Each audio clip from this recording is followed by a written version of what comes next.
This is Morgan Freeman with an American History Special.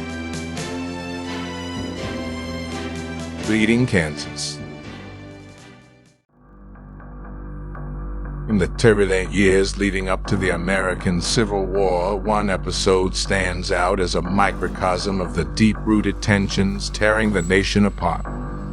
This is the story of Bleeding Kansas, a violent and bloody chapter that unfolded in the heart of the United States. The mid-19th century was marked by intense debates over the expansion of slavery into the newly acquired territories. As the nation expanded westward, the question of whether these new states would allow slavery or prohibit it became a fierce battleground. The stage was set in 1854 when the Kansas-Nebraska Act was passed, allowing settlers in the newly organized territories to decide for themselves whether to permit slavery, a concept known as popular sovereignty. This seemingly democratic solution, however, became a catalyst for conflict. The Kansas Territory became the epicenter of this struggle. Pro-slavery and anti-slavery factions rushed in to settle in the region, each vying for control over the future of Kansas. The promise of land and political power fueled the migration of settlers with deeply entrenched beliefs on both sides of the slavery divide. Two main factions emerged: pro-slavery border ruffians from neighboring Missouri and anti-slavery free staters primarily from northern states. The clash between these factions would soon turn the Kansas Territory into a battlefield. The first major conflict erupted in 1856 with the sacking of the town of Lawrence by pro-slavery forces. Retaliation soon followed as the notorious abolitionist John Brown led a group in the brutal Potawatomi Massacre, hacking 5 pro-slavery settlers to death in a horrifying act of retribution. The violence escalated, earning the territory the ominous moniker Bleeding Kansas.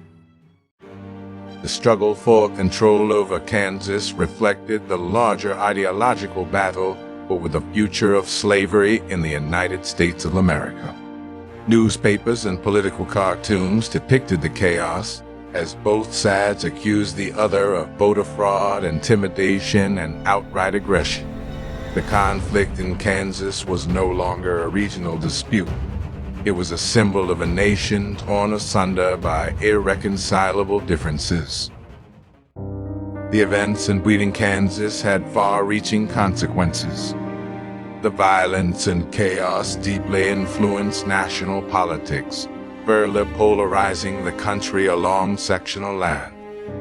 The violence and lawlessness in Kansas served as a chilling prelude to the larger storm that was about to engulf the entire nation, the Civil War.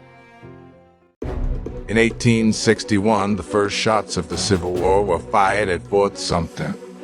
The bloodshed in Kansas had laid bare the deep-seated divisions within the United States, and as the nation plunged into the abyss of civil conflict, the legacy of Bleeding Kansas continued to echo in the years that followed. The episode of Bleeding Kansas remains a haunting reminder of the lengths to which Americans were willing to go to defend their beliefs. As the nation stood on the precipice of war, the echoes of gunfire and the cries of those caught in the crossfire served as a somber warning that the bonds holding the United States together were rapidly unraveling. The Civil War, the deadliest conflict in American history, would ultimately be fought to determine the fate of a nation divided against itself. If you enjoyed the video, please click the like button and consider subscribing to the channel. You can also click the notifications bell to be alerted every time a new video is released. Thanks again for watching.